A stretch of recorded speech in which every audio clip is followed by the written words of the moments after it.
আসসালামু আলাইকুম।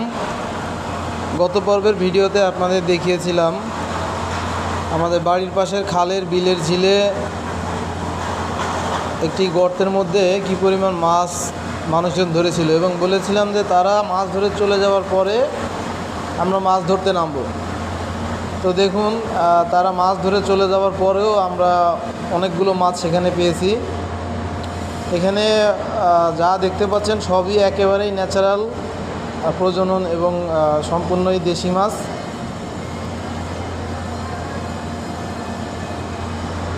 এখানে রয়েছে কই, টাকি, পুঁটি, শিং, বাইন।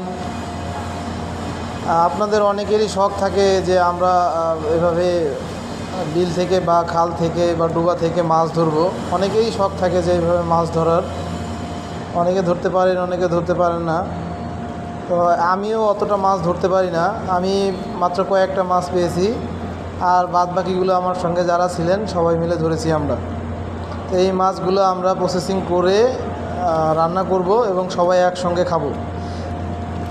আর দেশি এই মাছগুলোর স্বাদ বাজারে কেনা মাছের থেকে সচরাচর অনেক বেশি হয়ে থাকে। এই মাছগুলো রান্না করার পরে সুন্দর একটা ফ্লেভার আসে, মুখে দিলে অনেক টেস্ট লাগে।